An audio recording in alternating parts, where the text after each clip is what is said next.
केंद्रीय वित्त मंत्री निर्मला सीतारमण आज लगातार 8वीं बार लोकसभा में साल 2025-26 का आम बजट पेश करेंगी।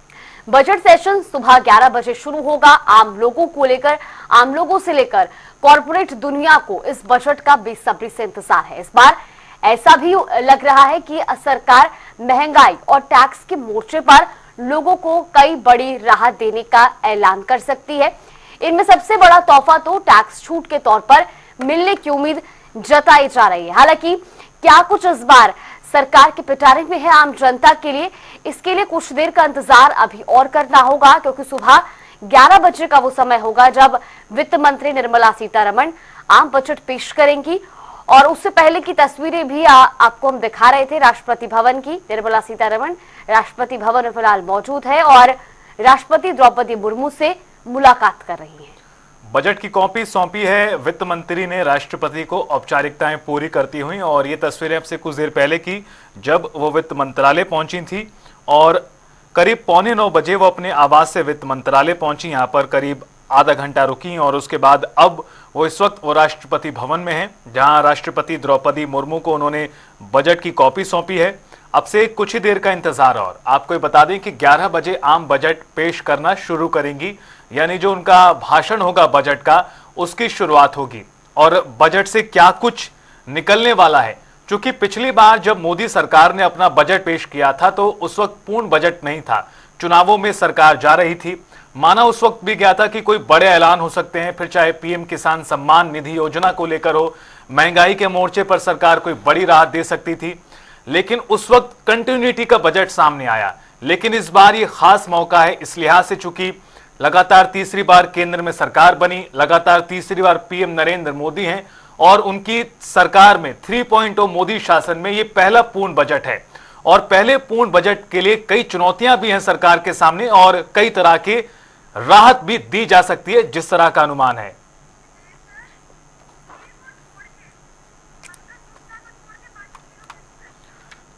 जी, तो वित्त मंत्री अपना बही खाता लेकर पहुंच चुकी हैं राष्ट्रपति भवन और अब से कुछ ही देर बाद होंगी संसद भवन में।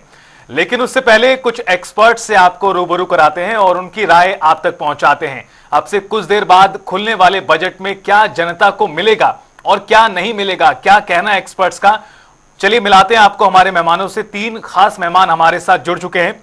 दीप नारायण पांडे जी हैं इकोनॉमी एक्सपर्ट, प्रवीण कुमार जी हैं टैक्स एक्सपर्ट और विदित अग्रवाल जी हैं मार्केट एक्सपर्ट। तो हमारे साथ 3 बेहद खास मेहमान जुड़ चुके हैं। बातचीत की शुरुआत करते हैं दीप नारायण पांडे जी आपके साथ। इकोनॉमी एक्सपर्ट के तौर पर पिछले कुछ समय में अर्थव्यवस्था ने गोता खाया है और अब उम्मीद की जा रही कि सरकार कुछ ऐसे फैसले कर सकती है बजट के जरिए ताकि अर्थव्यवस्था की रफ्तार जो सुस्त पड़ी है उसमें भी गति आए, जो लोगों को महंगाई की मार एक तरह से झेलनी पड़ रही है वहां पर भी राहत की उम्मीद है। आपके ओपनिंग रिमार्क सर, किस तरह से बजट से पहले आपके मन में क्या है, किस तरह का हो सकता है बजट? जी, ये बजट जो है इस भारत की आधारशिला होगी। जो प्रधानमंत्री का 2047 का विजन है कि भारत 2047 तक विकसित भारत हो जाए, तो हम दीर्घकालिक पर्सपेक्टिव में देखेंगे इस बजट को, तो ये 2047 की आधारशिला होगी, पहली बात। दूसरा, भारत इस समय दुनिया का सर्वाधिक यूथ या युवाओं वाला देश है। भारत में दुनिया के सबसे अधिक यूथ रहते हैं। ऐसे में उनके लिए स्पेशल मेजर्स सरकार अभी तक सोच रही थी या कुछ कर रही थी, अब वो बड़े पैमाने पर करने की पहल दिखाई पड़ेगी इस बजट से, जिसमें कौशल विकास और न्यू एजुकेशनल पॉलिसी के जो स्किल एजुकेशन की ओर बढ़ावा है वो भी इस बजट में दिखाई पड़ेगा। तो शिक्षा और कौशल के क्षेत्र में बहुत बड़ा निवेश दिखने की संभावना मुझे दिखाई पड़ रही है। और पूर्व में मोदी सरकार ने 2 क्षेत्रों में आत्मनिर्भरता प्राप्त किया है, पहला सड़क और दूसरा बिजली। ऐसे में अब तीसरा बचता है स्वास्थ्य और शिक्षा। तो ये बजट जो है स्वास्थ्य और शिक्षा केंद्रित बजट होगा। अर्थव्यवस्था जैसे समय समय पर वायरल इन्फेक्शन होते हैं जी। या वायरल बुखार होता है, वैसे वैसे अर्थव्यवस्था में भी लक्षण दिखाई पड़ते हैं। जैसे कभी शेयर मार्केट ऊपर गया, कभी नीचे गया, लेकिन लंबे समय तक बेरोजगारी, लंबे समय तक भूखमरी, लंबे समय तक अकाल पड़ जाना, ऐसे लक्षण ही अर्थव्यवस्था को कमजोर करते हैं। तो हम 1 या 2 महीने के फ्लक्चुएशन को देख करके इतने बड़े देश के बजट को या देश की अर्थव्यवस्था का अनुमान नहीं लगाना चाहिए। और अभी जो मुझे दिखाई पड़ रहा है, महिलाओं के सशक्तिकरण में भी सरकार का बहुत बड़ा भूमिका है या सोच रही है। तो महिला सम्मान के क्षेत्र में भी सरकार कुछ विशेष प्रयास करने की मुझे पहल दिखाई पड़ती है। जैसे भारत में युवाओं की जनसंख्या बढ़ रही है, 2047 के बाद वृद्धों की संख्या ज्यादा होगी इस देश के अंदर, तो उस क्षेत्र में भी सरकार कुछ अटल पेंशन योजना ऐसा कुछ बढ़ाने की शायद सोचना चाहिए इसमें। और तीसरा, किसान। इस देश की बहुत बड़ी आबादी गांव में रहती है या खेती पर निर्भर है, कृषि पर निर्भर है। तो ऐसी आबादी के लिए भी सरकार को कुछ विशेष मेजर्स लेने चाहिए। बस इतना कहना चाहूंगा। बिल्कुल दीप नारायण पांडे जी। और अब मैं सीधा सवाल करना चाहूंगी, हमारे साथ टैक्स एक्सपर्ट मौजूद है प्रवीण कुमार जी। सर, क्योंकि इस बार उम्मीद है कि टैक्स में छूट मिल सकती है और सबसे बड़ा जो वर्ग है टैक्स पेयर्स का भारत में, वो कहीं ना कहीं इस बार राहत की उम्मीद लगाए बैठा है, क्योंकि काफी असर पड़ता है टैक्स का आम जनता की जेब पर।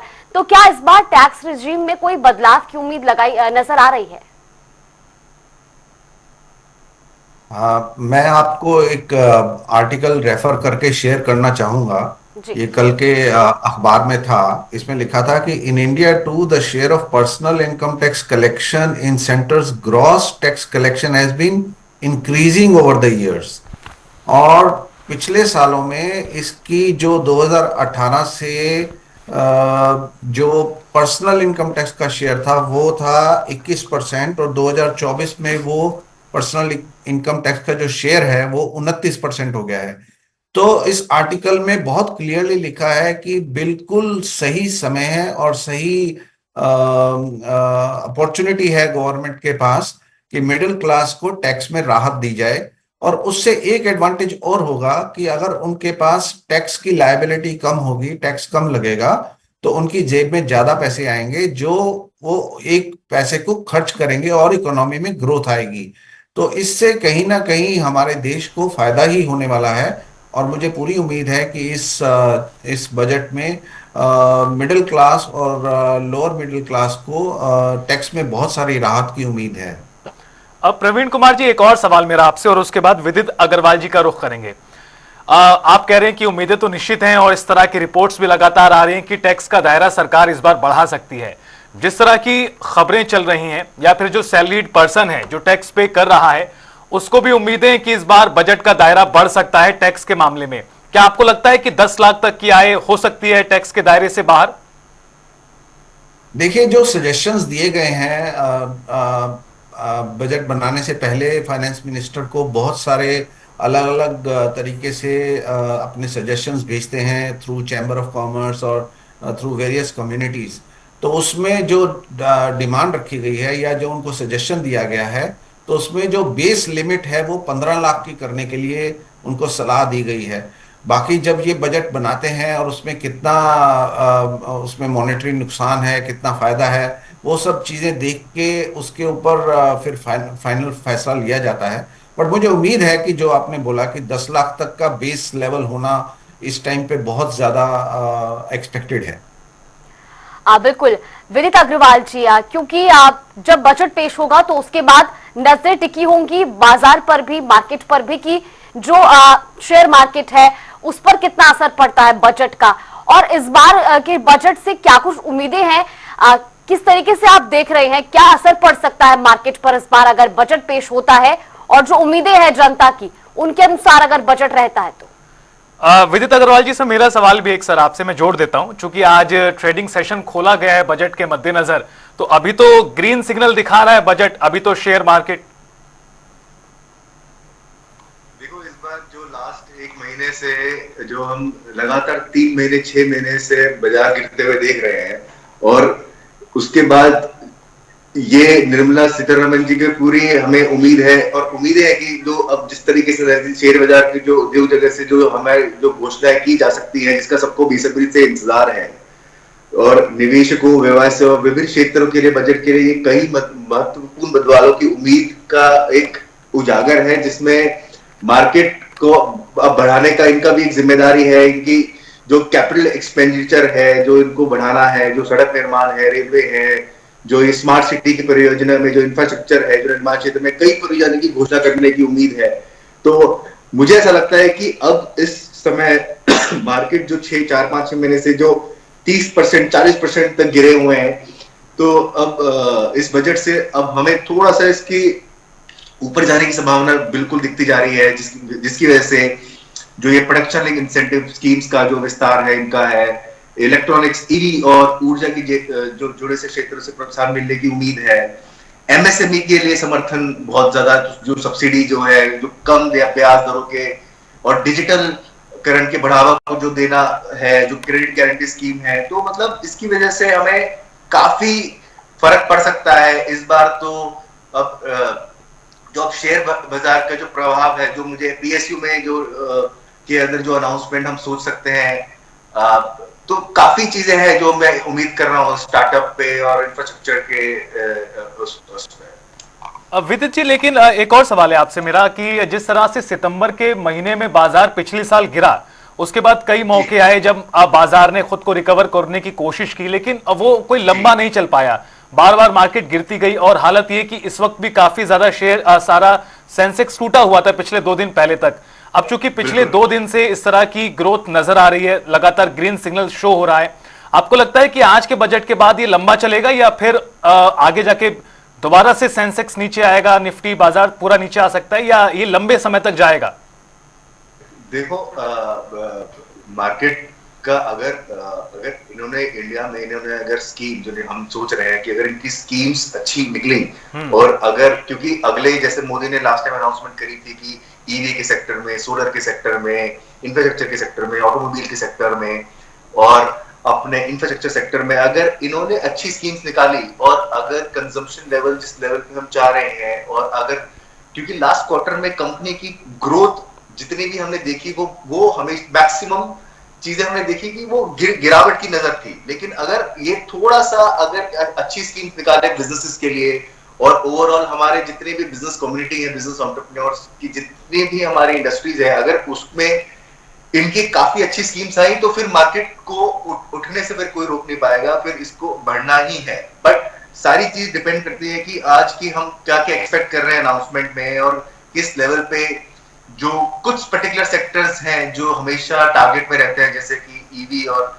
सोलर, और ये एक मेरे लिए बहुत बड़ा चीज है कि इसमें क्या ये लोग कर सकते हैं, और जिससे बाकी जो इंडस्ट्री सेक्टर्स हैं इसमें हम कुछ एक्सपेक्ट करें। बट मुझे ऐसा लगता है कि अगर आज सब कुछ रहा, क्योंकि अब ये साल मार्केट का उठने का टाइम अब से उठना चाहिए, क्योंकि जिस हिसाब से हम लास्ट 4 महीने से गिरावट देख रहे हैं। जी बिल्कुल। और अब हमारे साथ सीए पंकज गुप्ता जी भी जुड़ गए। स्वागत है सर आपका जनता टीवी पर, क्योंकि आज चर्चा बजट पे हो रही है, और ऐसे में जब हम भारत की बात करते हैं तो सबसे ज्यादा फोकस इस टाइम पे हमने सरकार को भी देखा, या जनता का रुझान देखे तो स्टार्टअप्स की तरफ ज्यादा है। और ऐसे में बीते दिन हमने प्रधानमंत्री नरेंद्र मोदी का भाषण भी सुना था, जब वो मीडिया से मुखातिब हो रहे थे, और उनका कहना था कि इस बार मिडिल क्लास के लिए और महिलाओं के लिए बड़े ऐलान संभव है, लेकिन जो स्मॉल स्टार्टअप्स हैं, ये जो स्टार्टअप बिजनेस वाले जो वर्ग है, क्या उनके लिए भी इस बार कुछ खास हो सकता है? बजट में कुछ उम्मीदें नजर आ रही हैं आपको? देखिए जागृति जी, इस बार का जो बजट है वो बड़ा डायनेमिक होने वाला है। कल का जो आर्थिक सर्वेक्षण पेश किया गया है, और उससे पहले बजट सेशन शुरू होने से पहले जो माननीय प्रधानमंत्री ने मां लक्ष्मी का वंदन करते हुए जो अपना संबोधन किया है, उसने लगभग बजट की दशा और दिशा तय कर दी है जी। इस बजट में उनके अनुसार इस बजट में हर सेक्टर को, गरीब, मध्यम वर्गीय, इंडस्ट्रीज, हर किसी को फायदा होने वाला है। और स्टार्टअप पे तो इस गवर्नमेंट का शुरू से ही काफी रुझान रहा है। स्टार्टअप के लिए उन्होंने काफी सहयोग किया है, काफी स्कीम्स दी है। तो ऐसा लगता है कि वैसे तो देखिए स्टार्टअप में जो इनकम टैक्स की एग्जम्पशन है वो चली रही है, बट मेरे को उससे ज्यादा कुछ ऐसा कोई और स्कीम अगर वित्त मंत्री जी दे पाए तो बहुत अच्छा होगा, परंतु ऐसा कुछ लग नहीं रहा है। ऐसा हो सकता है कि अगर कोई स्टार्टअप एम्प्लॉयमेंट जनरेशन की तरफ जाता है तो उस तरह की कोई उनको इंसेंटिव मिले या कुछ और इनडायरेक्ट इंसेंटिव मिले। अदरवाइज टैक्सेशन का तो जो बेनिफिट है वो मिल ही रहा है स्टार्टअप्स को। तो देखते हैं आज बजट कैसा आता है। यानी आप ये कह रहे हैं पंकज गुप्ता जी कि हो सकता है कि लोगों को थोड़ी बचत हो पाए जेब में, जो पिछले कई सालों से ऐसा लगातार विशेषज्ञ कह रहे हैं कि लोगों की कमाई कम होती जा रही है, पैसे नहीं बच पा रहे हैं। इस तरफ दिशा आपको दिखाई देता है कि इस बार का बजट डायनेमिक इस लिहाज से होगा कि लोगों के पास पैसा पहुंचे थोड़ा सा। देखिए आप देखिए कि इस बार गवर्नमेंट को ऐसा करना ही होगा, क्योंकि क्या है कि पिछले साल इलेक्शन ईयर था, बजट पूर्ण बजट पेश नहीं कर पाए और उसमें उन्होंने कुछ लोगों को रिबेट नहीं दी और मार्केट ऑल टाइम लो पे है। लोगों गवर्नमेंट की खुद का जो कंजम्पशन जो स्पेंडिंग है वो घटी है, उससे क्या हुआ है कि आर्थिक ग्रोथ भी कम हुई है। तो इस बजट में देखिए सब चीजें ना आपस में जुड़ी हुई है। अगर गवर्नमेंट आम आदमी के हाथ में पैसा देगी तो उससे डिमांड जनरेट होगी मार्केट में, आम आदमी जाके मार्केट में परचेस करेगा, डिमांड जनरेट होगी और डिमांड जनरेट होने से मैन्युफैक्चरिंग सेक्टर बढ़ेगा, सर्विस सेक्टर बढ़ेगा। उस सेक्टर से जो बढ़ेगा तो उससे गवर्नमेंट को अगेन टैक्सेशन, रेवेन्यू टैक्सेशन के रूप में आएगा। तो ये सब चीजें जुड़ी हुई है। कोई आम आदमी को रिलीफ देने से गवर्नमेंट को कभी भी कोई लॉस नहीं होता है, क्योंकि वो आपकी कंजम्पशन पैटर्न को बढ़ाता है, मैन्युफैक्चरिंग सेक्टर को बढ़ाता है, सर्विस सेक्टर को बढ़ाता है और अल्टीमेटली गवर्नमेंट के पास टैक्सेशन के रूप में रेवेन्यू आता है।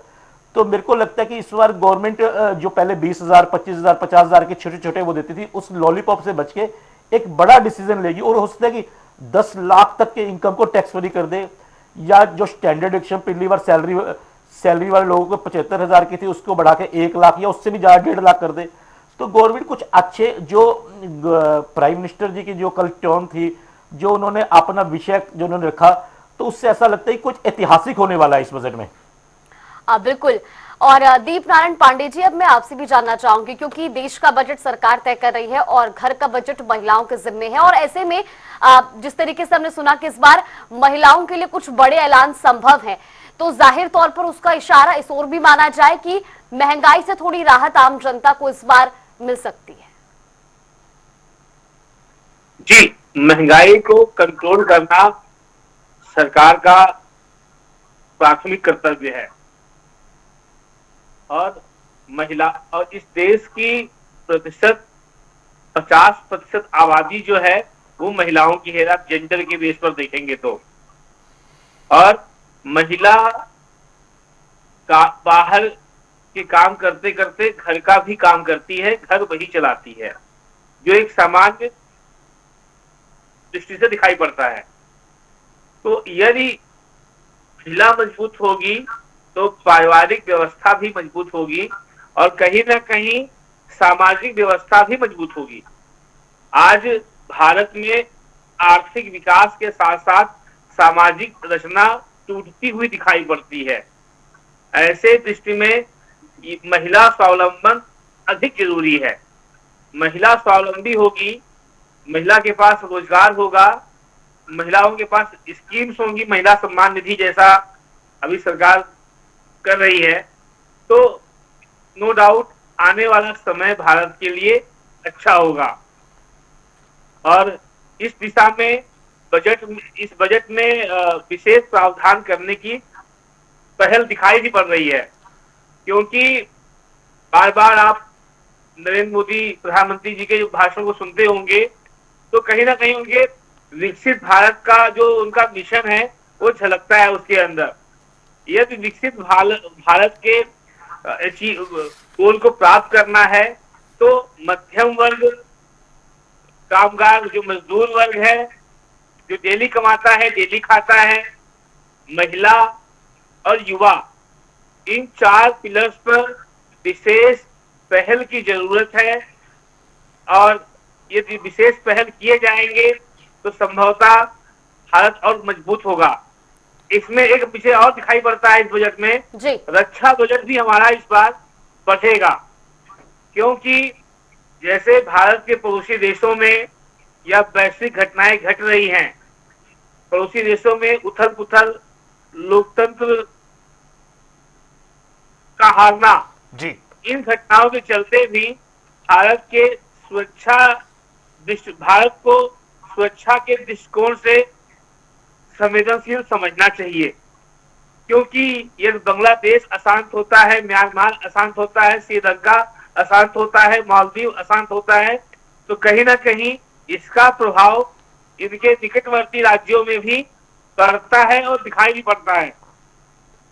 तो ऐसे में रक्षा बजट के लिए भी सरकार को विशेष पहल करने की आवश्यकता है और मुझे ऐसा अनुमान भी है कि इस बार रक्षा बजट में सरकार का विशेष पहल होगा।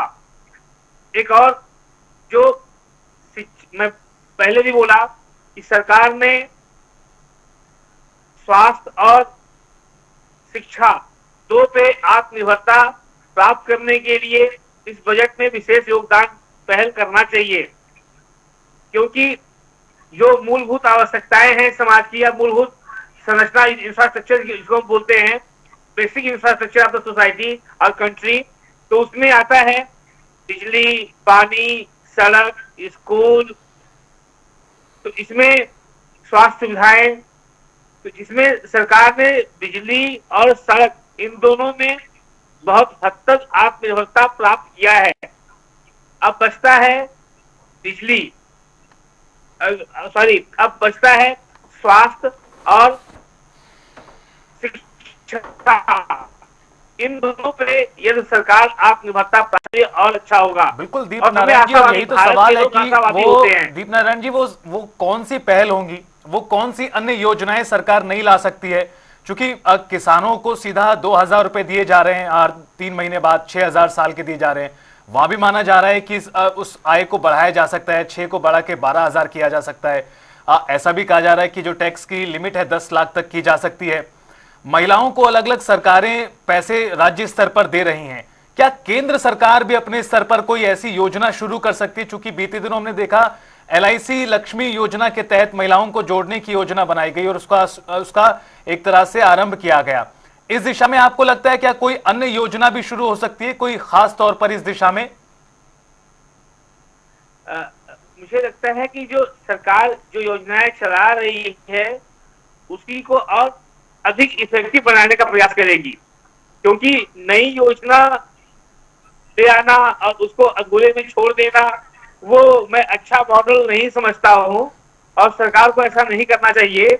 जो वर्तमान समय में स्थापित योजनाएं हैं या जो योजनाएं चल रही हैं उसको और मजबूत करना चाहिए और जो उसमें लूप होल्स हैं उन्हें दूर करने का प्रयास करना चाहिए। बिल्कुल, यानी तो दीप नारायण जी, यानी आपका कहना है कि जो पुरानी योजनाएं चल रही हैं उसी को और बेहतर तरीके से चलाया जाए। और अब मैं सीधा रुक करना चाहूंगी प्रवीण कुमार जी आपका, क्योंकि सबसे ज्यादा जो इस वक्त नजरें टिकी हुई है नौकरी पेशा लोगों की भी बात की जाए तो टैक्स स्लैब्स पर पड़ी हुई है। क्या फर्क अगर हम देख रहे हैं अभी जो बजट पेश होना है आज, उसमें ओल्ड टैक्स रिजीम की बात की जाए या न्यू टैक्स रिजीम की बात की जाए, तो राहत की उम्मीद जरूर लगा रहे हैं टैक्स पेयर्स, लेकिन कुछ बड़े बदलाव आपको नजर आ रहे हैं इसमें?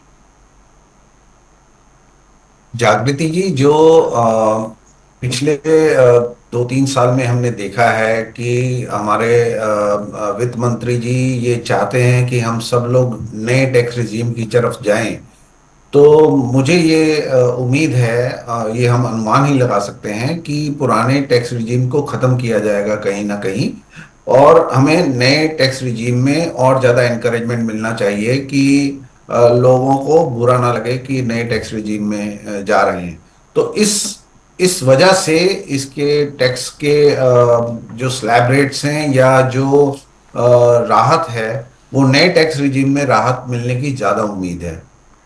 बिल्कुल, क्योंकि बीते साल हमने देखा था जब साल 2024-25 का बजट पेश किया जा रहा था, तब भी काफी बड़े बदलावों की उम्मीद थी नौकरी पेशा लोगों को या जो टैक्स पेयर्स हैं उनको, लेकिन तब कुछ ज्यादा बड़े बदलाव हमें नजर नहीं आए। लेकिन क्योंकि अब पूर्ण बजट पेश हो रहा है तो इसलिए भी उम्मीदें थोड़ा ज्यादा बढ़ जाती हैं, ताकि जो लोग हैं या जो टैक्स पेयर्स हैं उनको न्यू टैक्स रिजीम की तरफ पुश किया जा सके, उनको अट्रैक्ट किया जा सके। हाँ, पीछे तो ये बात चल रही थी कि नया टैक्स एक्ट आएगा, बिकॉज इनकम टैक्स एक्ट बहुत पुराना हो चुका है और बहुत कॉम्प्लिकेटेड हो चुका है। तो एक उम्मीद लग रही थी कि शायद इस बार नया टैक्स एक्ट ही अनाउंस कर दिया जाएगा। लेकिन जो आप कह रहे हैं कि पिछले साल ज्यादा उम्मीद थी लेकिन कुछ हुआ नहीं, बट पिछली बार आप याद करें कि ये इलेक्शन ईयर था। जी। अब इस साल पूर्ण बजट आ रहा है, ये इनके पास फ्री हैंड है। और इसके अंदर पूरी जो अगले 4 साल का जो रोड मैप है वो सब तय किया जाएगा, और उसी के अंदर ये जो नए टैक्स रिजीम के अंदर मूव करने का जो प्लान है, आई थिंक इसके अंदर बहुत सारे स्टेप्स लेने के अनुमान है। बिल्कुल, और सरकार का भी मानना है कि जो ओल्ड टैक्स व्यवस्था है वो काफी ज्यादा कठिन है और न्यू टैक्स रिजीम में काफी सरलताएं हैं लोगों के लिए भी। विदित अग्रवाल साहब, आप कुछ बोलना चाह रहे थे? हाँ, मैं एक्चुअली पहले योजना है कि आप डिस्कशन कर रहे थे तो मेरे काफी सारे इसमें पॉइंट्स थे, लेकिन मैं बताना चाह रहा हूँ काफी सारी चीजें। लेकिन उससे पहले मैं अभी जैसे आपने स्टॉक मार्केट की बात करी, तो बहुत सारी इस बजट के अंदर अपेक्षाएं हैं लोगों की और कुछ महत्वपूर्ण सुधारों की उम्मीद की जा रही है। जैसे निवेशकों को बाजार विश्लेषकों की नजर से जब बात हो रही थी उनके दौरान काफी योजना की घोषणा की जाने की बात थी, जिसमें सबसे पहले long term capital gain tax की बात थी, जिसपे राहत की बात चल रही है। वर्तमान में अगर निवेशक 1 साल से अधिक समय पे शेयरों में निवेश करते हैं, उनपे अभी 10% एलटीसीजी का टैक्स लगता है। कई निवेशक टैक्स कम करने की उम्मीद करने की कोशिश कर रहे हैं, जिससे स्टॉक मार्केट में निवेश बढ़े। विशेष रूप से अगर ये लंबी अभी तक दिखते रहे तो इस पे राहत बहुत ज्यादा, मतलब मैं एक्सपेक्ट कर रहा हूँ कि एलटीसीजी पे कुछ होना चाहिए। उसके बाद जैसे निवेशक जो जितने भी निवेशक हैं अपने, अगर उस पे इक्विटी निवेशन का प्रोत्साहन करने के लिए अगर उस पे टैक्स और कम करे जाए तो काफी इन्वेस्टमेंट आ सकती है। तो और जितने भी डोमेस्टिक डीआईआई हैं जो उस पे इन्वेस्टमेंट बढ़ेगी तो स्टॉक मार्केट में भी बढ़ावा होगा। और 3, 4, 5 और 2-3 चीजें हैं जो हम एक्सपेक्ट कर रहे हैं। मैं योजनाओं से पहले मैं बता रहा हूँ, जिसमें डीमैट अकाउंट और डिजिटल निवेश का बढ़ावा की हमें उम्मीद है। फिर एनएफओ न्यू फंड ऑफर जो म्यूचुअल फंड्स पे जितनी है, हम महीनों दर इसको बढ़ते हुए देख रहे हैं। लेकिन अगर इसमें जितने भी एग्जिट और आउट टैक्स है, जो जितने ये टैक्स बढ़ते जा रहे हैं, इसमें काफी ज्यादा है। जो इसमें अगर थोड़ा इस पे कम हो जाए, जो न्यू फंड ऑफर्स पे अगर छूट मिल जाए तो निवेशकों के लिए काफी बेहतर हो सकता है। और कई विभिन्न क्षेत्र हैं जिसमें प्राइवेट और सार्वजनिक कंपनी के लिए भी विकास की योजनाएं का पूरा कोशिश की जा रही है। लेकिन जो आप उस टाइम जो कई योजना की बात कर रहे थे, जिसमें रोजगार योजनाएं, जो मुझे लगता है कि उस पे काफी कुछ उम्मीद है, जिसमें प्रशिक्षण और कौशल विकास योजनाएं पे पूरा किया जा सकता है। इसमें युवाओं और बेरोजगारों की कौशल विकास की शुरुआत करने की उम्मीद है इस साल। नौकरी सृजन हेतु प्रोत्साहन की उम्मीद है। कृषि क्षेत्र जो सबसे इंपॉर्टेंट है इंडिया के लिए, जो कृषि क्षेत्र की उत्पादकता वृद्धि योजना जो है, वो हम स्मार्ट कृषि उपकरणों के प्रयोग की वजह से कुछ हम एक्सपेक्ट कर रहे हैं। स्वास्थ्य और शिक्षा योजना जो सबसे इंपॉर्टेंट है इंडिया के लिए, हमारे भारत के लिए, शिक्षा सुधारना जो एक बहुत गुणवत्ता और महत्वपूर्ण है, और इससे डिजिटल इंडिया और शिक्षा की ऑनलाइन एजुकेशन जो हम चाह रहे हैं कि उसमें बढ़ावा हो, वो भी एक मेरे लिए इंपॉर्टेंट है योजना लेवल पे जो हम बजट में एक्सपेक्ट कर रहे हैं। उसके बाद डिजिटल इंडिया और टेलीकॉम क्षेत्र में सुधार के लिए कुछ हम एक्सपेक्ट कर सकते हैं कि कुछ न्यूज मिले, कुछ गवर्नमेंट इस साल कुछ इसमें और योजनाएं डालें। और आजकल 5G और स्मार्ट सिटी के लिए भी काफी बात चल रही थी, लेकिन अभी हमने कुछ सुना नहीं, बट इस साल 5G के लिए भी काफी हम एक्सपेक्ट कर सकते हैं। उसके बाद जो 2 मेरे लास्ट पॉइंट्स हैं, एक तो पर्यावरण जो ग्रीन एनर्जी पे काफी हम उम्मीद है, क्योंकि ग्रीन एनर्जी पे काफी फोकस किया था लास्ट ईयर और पिछले साल, और इस साल भी हम एक्सपेक्ट कर रहे हैं कि ग्रीन एनर्जी पे भी क्या हम उम्मीद कर सकते हैं कि क्या क्लाइमेटिकल एडवर्स में हम कुछ ग्लोबल वार्मिंग के थ्रू हम कुछ कर सकते हैं। और सबसे इंपॉर्टेंट जो वित्तीय और व्यापारिक केंद्र है, जो बहुत उम्मीद रखती है कि हम बिजनेस कम्युनिटी के लिए जो विदेशी की जो लेबर जो है एफडीआई जो इन्वेस्टमेंट्स करती हैं ग्लोबल लेवल से इंडिया लेवल पे, जी। हम उसके लिए वो हम क्या एक्सपेक्ट कर रहे हैं, उस वो क्या इसमें गवर्नमेंट कितनी राहत देगी, जिससे क्योंकि लास्ट टाइम जब निर्मला सीतारमण ने थोड़ा सा अनाउंसमेंट करी थी एफआईएस के लिए, तो बहुत सारा एफआई इन्वेस्टमेंट बाहर चला गया यूएस में, और इंडिया से पैसा निकला, जिससे स्टॉक मार्केट में काफी गिरावट मिली। तो हम एक्सपेक्ट कर रहे हैं कि थोड़ा सा वेलकम किया जाए बाहर के निवेशकों को, जिससे अक्रॉस द नेशन हमारे को बेनिफिट मिले। और जैसे आपने महिला सशक्ति योजनाएं बोली थी, जिसमें काफी हम एक्सपेक्ट कर रहे हैं, इंफ्रास्ट्रक्चर में, सामाजिक में, और वित्तीय समावेशन योजनाएं में भी हम काफी उम्मीद लगाए बैठे। बिल्कुल। प्रवीण कुमार जी कुछ कहना चाह रहे थे सर, एक बार अपनी क्विक रिमार्क्स दे दीजिए, फिर मैं सीधा पंकज गुप्ता जी का रुख करूंगी। थैंक यू जागृति। स्टॉक मार्केट में हमें एक चीज और ध्यान में रखना है कि स्टॉक मार्केट जिस तरीके से मूव करता है उसका खाली हिंदुस्तान नहीं बाकी के देशों में क्या चल रहा है उसका भी बहुत बड़ा इम्पैक्ट पड़ता है। जो यूएस के नए प्रेसिडेंट हैं ट्रम्प, वो क्या अपनी पॉलिसीज लेके आने वाले हैं उसका भी स्टॉक मार्केट पे इम्पैक्ट पड़ेगा। और जो बाहर के देशों में वॉर होती है या कुछ और डिस्टरबेंस होती है उसकी वजह से भी स्टॉक मार्केट में बहुत फर्क पड़ता है। पर दो पॉइंट मैं आपको बताना चाहता हूं। एक तो आर्टिफिशियल इंटेलिजेंस के ऊपर जितना डिबेट चल रहा है, तो मुझे उम्मीद है कि हमारे फाइनेंस मिनिस्टर इसके अंदर कुछ बजटरी एलोकेशन करेंगे, क्योंकि जो इन्फोसिस के सीईओ मिस्टर विशाल सिक्का ने भी बोला है कि India can not remain as a standby side में खड़ा होकर देख नहीं सकता है। अगर चाइना बना सकता है मॉडल, तो हिंदुस्तान भी बना सकता है और उससे कम कॉस्ट में बना सकता है। और उसके अलावा जो दूसरा पॉइंट है जो बहुत ही सीरियस इशू बन गया है, विच इज साइबर क्राइम। हर छोटा मिडिल क्लास हर शख्स इससे प्रभावित है आज की डेट में। तो मुझे उम्मीद है कि इसके ऊपर भी कुछ बजटरी एलोकेशन होने के चांसेस हैं, और ये वाला एरिया फोकस में रहना चाहिए टेक्नोलॉजी का, आर्टिफिशियल इंटेलिजेंस का और साइबर सिक्योरिटी का। तो ये मुझे उम्मीद है कि हमारी फाइनेंस मिनिस्टर इसके ऊपर कुछ फोकस करेंगे, और पूरी उम्मीद है कि इसके ऊपर भी कुछ बजटरी एलोकेशन होने के चांसेस हैं।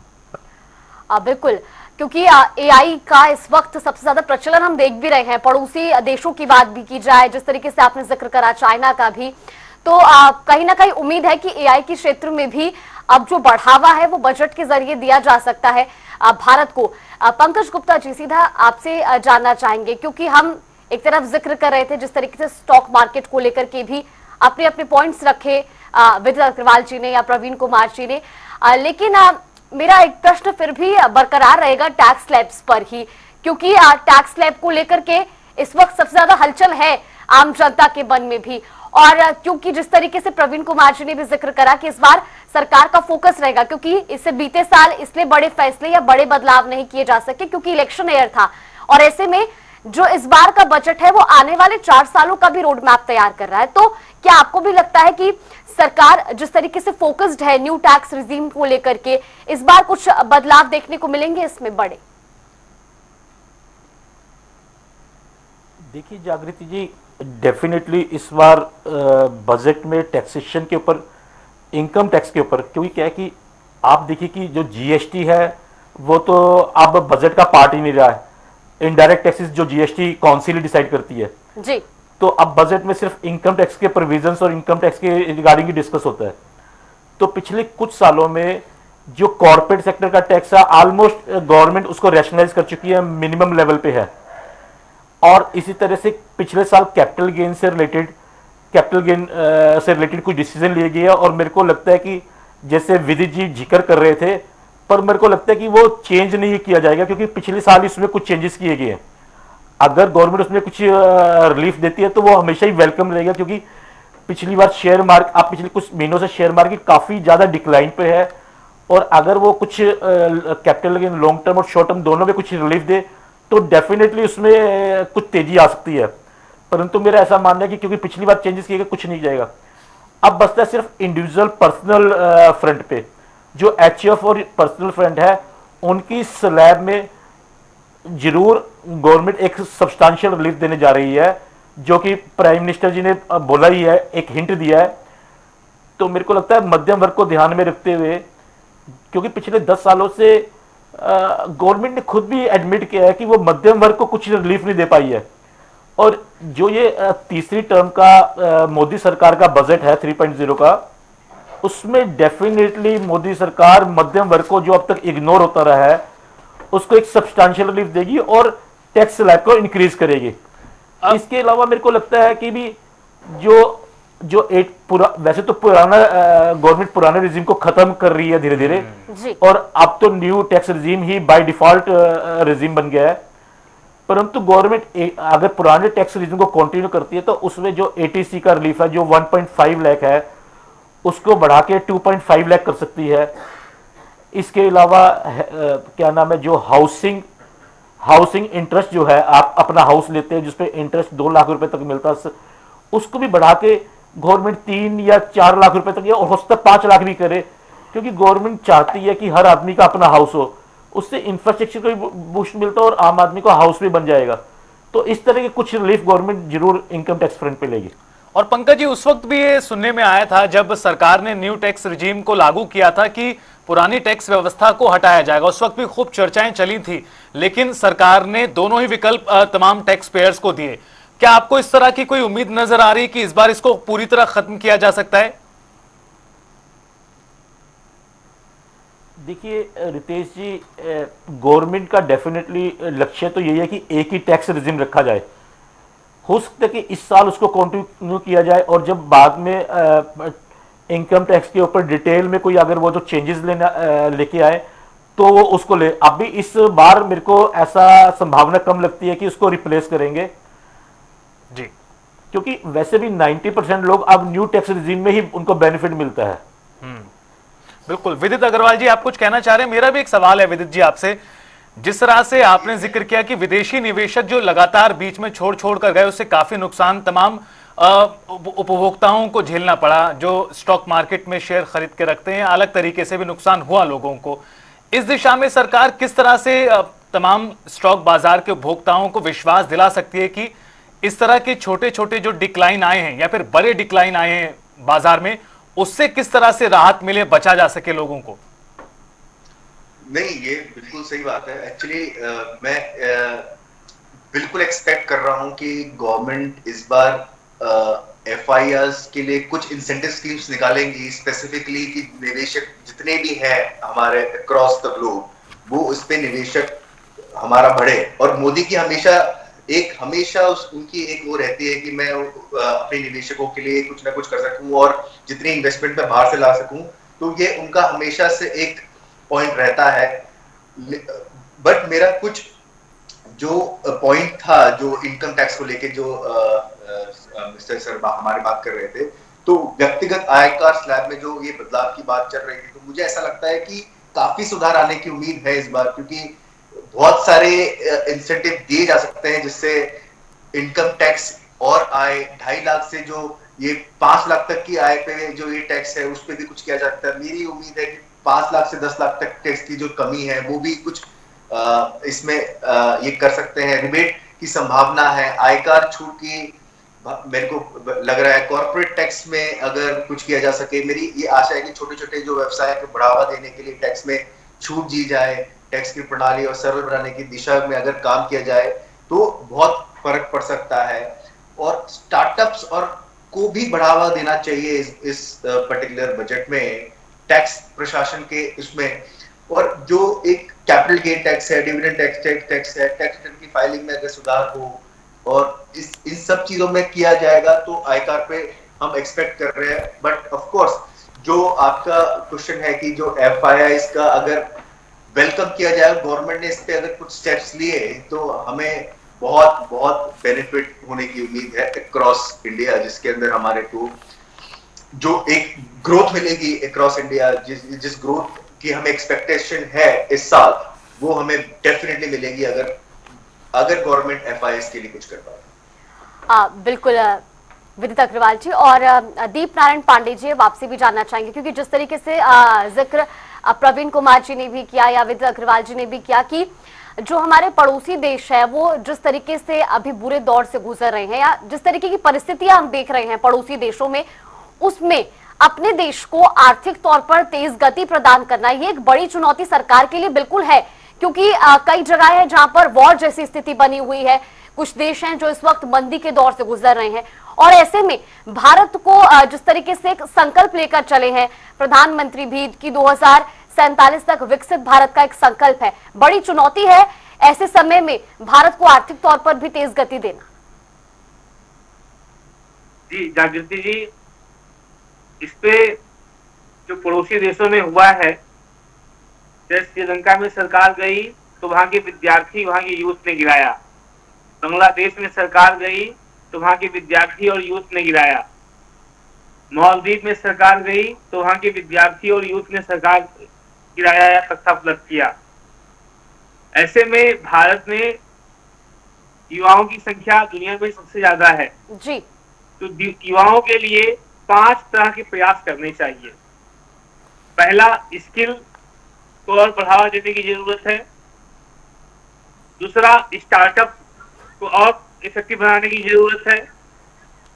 तीसरा, ग्रामीण क्षेत्रों में जो कौशल स्वरोजगार है, एमएसएमई है, उसको और मजबूत करने की आवश्यकता है, जिससे रोजगार बढ़ेगा। चौथा, मैन्युफैक्चरिंग इंडस्ट्री को हमें और बल देना चाहिए, ऐसे इस बजट में प्रावधान होना चाहिए। और पांचवा, इनोवेशन की वृत्ति, खोज की वृत्ति हमारे भारतीयों में बढ़ाने की आवश्यकता है। यदि ऐसा हम 5 तरह के आयाम में भारत के युवाओं को इस बजट के माध्यम से प्रोत्साहित करते हैं, आगे बढ़ाने की योजना लाते हैं, तो नो डाउट 2047 में भारत एक विकसित देश भी बनेगा। और मैं फिर कहना चाहूंगा, जो 2025 का बजट है, ये 2047 विकसित भारत के आधारशिला को परिभाषित करेगा। जी धन्यवाद। बिल्कुल। दीप नारायण पांडे जी, आपका मानना है कि 2047 विकसित भारत 2047 जो पीएम मोदी या भारत सरकार का नारा है, उस दिशा में ये मील का पत्थर साबित होगा। समय इतनी की इजाजत दे रहा है। एक आखिरी सवाल प्रवीण कुमार जी आपसे भी, चूंकि चुनौतियां कम नहीं हैं, देखिए हम सभी जानते हैं कि अमेरिका में जिस तरह से सत्ता परिवर्तन हुआ, डोनाल्ड ट्रंप जिस तरह से धमकियां देते रहे हैं, 100% टैक्स लगा देंगे ब्रिक्स के देशों पर अलग अलग चीजों को लेकर, और उनका अगला कदम क्या होगा चीजों को लेकर, अंतर्राष्ट्रीय दुनिया, पूरी दुनिया में हलचल है एक तरह से। भारत में गरीबी और मिडिल क्लास अपने आप में ही परेशान है, टैक्स का बोझ भी है और अन्य तरह की मुश्किलें भी झेल रहा है। अर्थव्यवस्था भी सुस्त पड़ी, बीते समय हमने देखा, यानी खर्च भी बढ़ाना है, लोगों के पास पैसा भी पहुंचाना है और अर्थव्यवस्था की रफ्तार को भी बरकरार रखना है। एक कहा जाए कि चुनौती होगी, किस तरह से पार पाएंगी आज वित्त मंत्री इससे? मेरे ख्याल से रितेश जी, जो आपने बोला, जो दुनिया में जिस तरीके से मिस्टर ट्रंप जो प्रेसिडेंट हैं यूएस के, जिस तरीके से वो क्विक एक्शन ले रहे हैं, मेरे ख्याल से हमारे देश के लिए ये एक बहुत बड़ी अपॉर्चुनिटी है। क्योंकि अगर वो चाइना के साथ उनका रिलेशनशिप थोड़ा सा दाएं बाएं होता है, तो उसके बाद सबसे बड़ी अपॉर्चुनिटी इंडिया के पास आएगी। वैसे भी जो ग्लोबल पॉलिसी है चाइना +1, जिसमें इंडिया के पास बहुत सारा इन्वेस्टमेंट आ रहा है मैन्युफैक्चरिंग सेक्टर के अंदर, और बहुत सारे देश इंडिया के अंदर निवेश कर रहे हैं, तो हम लोगों के लिए ये बहुत अच्छी अपॉर्चुनिटी है और इसको बहुत अच्छे से यूज किया जा सकता है। जो मेन मुद्दा है वो ये है कि जो सरकार का एफर्ट है in ease of doing business in India, उस पॉलिसी को किस तरीके से इंप्लीमेंट किया जाता है ग्रास रूट लेवल पे, वो डिसाइड करेगा कि जो बाहर की कंपनियां हिंदुस्तान में आके अपना पैसा निवेश कर रही हैं और अपना मैन्युफैक्चरिंग सेटअप बना रही हैं, उन लोगों को कितने आसानी से यहाँ पर बिजनेस किया जाता है। तो आई थिंक जो बजट के अंदर जो भी घोषणाएं होंगी या जो भी पॉलिसी डिसीजन होंगे या जो भी आगे की दिशा निर्धारित की जाएगी, बहुत इंपॉर्टेंट है कि ग्रास रूट लेवल पे उन सबको इम्प्लीमेंट किया जाए। और हम लोगों को ये देखना पड़ेगा कि जो हमारी सरकार है, उनका जो थॉट प्रोसेस है उनका जो विजन है वो बहुत क्लियर है कि इंडिया के अंदर निवेश आना चाहिए और बाहर के जो लार्ज कंपनीज हैं, बड़ी कंपनीज हैं, उनको इंडिया में सेटअप करना चाहिए। जैसे ही वो इंडिया में सेटअप करती हैं, एम्प्लॉयमेंट अपॉर्चुनिटी मिलती है, यहाँ की इकोनॉमिक ग्रोथ होती है, इंफ्रास्ट्रक्चर बढ़ता है, और उसके अलावा जो एंसिलरी यूनिट्स हैं, जो यहाँ के उद्योग को बढ़ावा मिलता है। तो आई थिंक सरकार की मंशा बिल्कुल ठीक है। जरूरत है ग्रास रूट लेवल पे इस चीज को इंप्लीमेंट करने की। तो हम लोगों के लिए ये एक अपॉर्चुनिटी है और गोल्डन अपॉर्चुनिटी है जिस तरीके से इकोनॉमिक ग्रोथ हो रही है। बिल्कुल, और फिलहाल अब इंतजार है थोड़े वक्त और का, जब वित्त मंत्री निर्मला सीतारमण बजट पेश करेंगे और उसके बाद जो तमाम सवाल हैं आम जनता के मन में, एक्सपर्ट्स के मन में भी, उनका भी जवाब हमारे सामने होगा। फिलहाल आप चारों का बहुत बहुत धन्यवाद आज हमारे साथ इस चर्चा में जुड़ने के लिए, और जनता को भी इस बार क्या कुछ उम्मीदें हैं, क्या कुछ हो सकता है, उसके बारे में जानकारी देने। और ज्यादा समय बचा नहीं है, सिर्फ 30 मिनट के आसपास का वक्त बाकी रह गया। काउंटडाउन शुरू हो चुका है। बजट 2025-26 का अभिभाषण पढ़ना शुरू होगा वित्त मंत्री द्वारा, और जनता के लिए इस बार क्या मिलेगा, जिस तरह से वर्ड यूज किया गया डायनामिक बजट होगा, उसकी उम्मीदें सभी को हैं।